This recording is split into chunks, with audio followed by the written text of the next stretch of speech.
in a digital world, but sometimes dealing with people in a digital world also means to create that space and time to connect in the physical world, or perhaps it's even asynchronous too. I think of something that you and I were both a part of, and it was an event, it was an experience. I was speaking there, and I remember there was some housekeeping business that was maybe the first 15, 20 minutes of the conversation.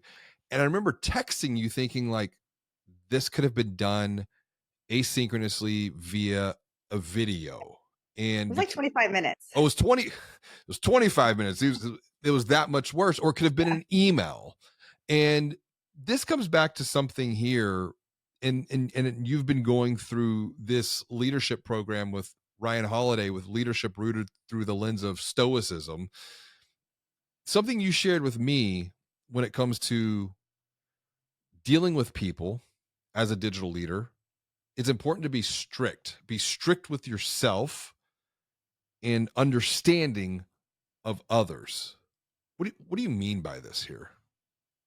So I actually posted about this on LinkedIn not too long ago because this is one of those lessons when I heard it in this leadership challenge, it almost at the timing was right. It really resonated with me. I never really thought about this before, but simply put, it's not about passing judgment on others.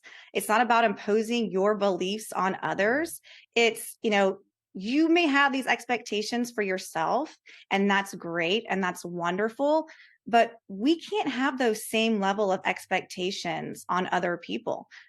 You have to expect that people are going to have their flaws. They're going to behave a different way, based on their experience. I think a lot of times we might think, how could that person do that? Or I can't believe they would do that. And okay, that's, from our perspective, we get that. But in their eyes, maybe it's not that big of a deal. And Right. so then we have all this energy because we're, worrying about what the other person is doing and why they're doing it instead of just focusing on what we can control, which is ourself, our actions, the way we respond to things. And there's gonna be times where I guarantee you there's gonna be someone across the table who thinks the same thing about you. I cannot believe Audrey just did that, or she just behaved that way. Mm. And so it's up to us just to be aware and, worry about course correcting yourself, focus on you, and then let others deal with it their way. I can think about a couple of recent parental experiences that I've had with my kids to where I probably should have been more strict with myself in a situation and more understanding of their situation. This gets into a bit of a deeper discussion, though, around empathy, and being able to understand, which has kind of become an unexpected recent theme on the podcast and some of these conversations. Empathy, being able to understand. I did a keynote on digital empathy, so maybe that's just where my mind is right now around this, being able to understand where people are, meet them where they are. And I think, as a real practical example, an experience that you and I shared last week for this particular podcast. We were literally about to hit record and the lights were on, and you just said, I can't do this. Yeah. I can't do this. And it was a moment of, I was completely understanding. I was like, I didn't ask why. I said, is everything okay first? What's going on? And then that led to a really good conversation that takes us to the second point of our discussion. I'm always looking for teachable moments, because there were some things that you shared that I learned from you. It truly was a teachable moment. There's some things that I shared with you that you learned from me. And what do you mean here when it comes to looking for teachable moments when it comes to just dealing with other people as a digital leader? I think in any situation, if we're aware, and we're open and we're receptive, there's always a lesson to be learned, whether it's an active mistake that's being made or just trying to grow your people. I think as a leader, it is our job or our duty to grow our people. And it's really, and I'm curious to get your take on this as a leader, but I think it's looking and really trying to pull the most that you can out of people. Maybe you've got someone on your team who is very courageous, a go-getter. They're not afraid of change, but maybe one of their virtues that they need to be working on is their temperament. Mm. Getting along with others, working on their self-discipline and their reactions and their responses. And it's looking for ways to pull that out of them. Look for areas that that they can grow into and they can flourish, and find those things, find that potential in there and really pull it out of them. And I'm not saying, sit down with your team member and say, okay, this quarter, we're going to work on your temperament or we're going to work on, your courage. You have to kind of do that. And this is where I want to get your take on it. You kind of have to weave it in there in this way that it's not pushy. Maybe you're leading by example. You're kind of giving them these subtle opportunities to rise and to shine. I know you've done this for me, especially where I was very comfortable the first couple of years being backstage. And I don't know, I don't want to speak to you, but for whatever reason, you kind of saw maybe something, you saw an opportunity to pull me out of backstage to the front stage. And you never did it in a way that I could tell that's what you were doing. But it just really organically unfolded and it just created this whole, new just this no whole new opportunity for me and confidence boost that I wouldn't have had Well, I mean, otherwise. I think the whole point of leadership is to leave people better off than you found them, Yeah, and to help them see the things that they're not able to see yeah, within themselves. I think, about the experience that you're talking about here. I mean, it became very clear that you are living one of our four principles for exponential growth, which is to be a lifelong learner, which we're talking about these ideas of teachable moments here.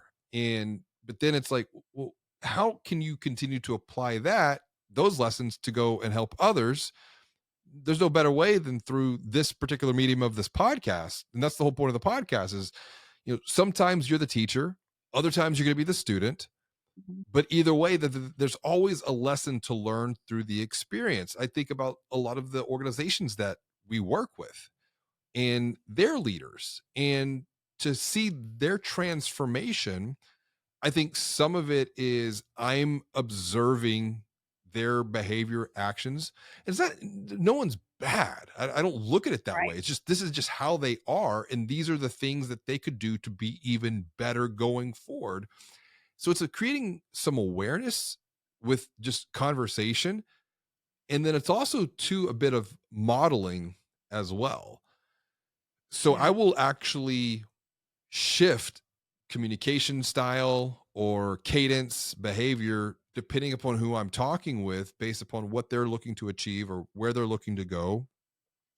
And I'll see some of that transformation happen even just within a 30 to 60-minute coaching conversation. So the for me it's helping people see what they're not able to see within themselves and holding up a mirror to a degree, but at the same time providing them with a path forward that they can take, sometimes unknowingly, because I yeah. think if they knew that they were taking that path, they probably wouldn't want to take the path, or there would be a tremendous amount of resistance to the path. I mean, Yeah, that's a key point right there, I think, too. right. Yeah, and that was my point earlier of saying, you don't sit down and tell them this is my plan for you. This is what I think. This is where I think you could go because you're right. If you told me when we sat down 2 years ago, Audrey, my plan for you is to be on this podcast, a dozen times. If I knew that was the plan, I don't know how great I would feel. But the way it just naturally, organically happened, I think that's the important part, and I think that's the hard part too. And that's what really makes a great leader is figuring out how to mold these people that you're working with in a way that's not pushy, in a way that's very Mm. empathetic and helpful. We just talked about one of the other leadership podcasts was true sign of a successful leader is the legacy you leave behind. We talked about Phil Jackson and Yeah. his coaching tree and how he really was able to not create but help shape these leaders to go on and do all these wonderful things. You bring up an interesting word, molding, and I don't really look at it as molding anyone for me, it's being very mindful of how do they want to grow? Like what's Sure. their end state? Getting real clear about that. And then, okay, that's fantastic. This is where you want to be a year from now, 2 years from now, 3 years from now. Now, what are the roadblocks that stand in the way? For me, once we understand and recognize what those roadblocks are, and there might be perceived roadblocks from the other person, but there's probably a lot of unknown roadblocks that they can't perceive. And so to me, that's the opportunity then for the leader to transform those obstacles into a path forward, whether that be overtly or perhaps a bit more subtle. And it's Sure. like breadcrumbs, because we know how hard change is. Right. We know the pain of change. And when you just take one step forward, it's much easier than taking 100 steps forward at one Right. time.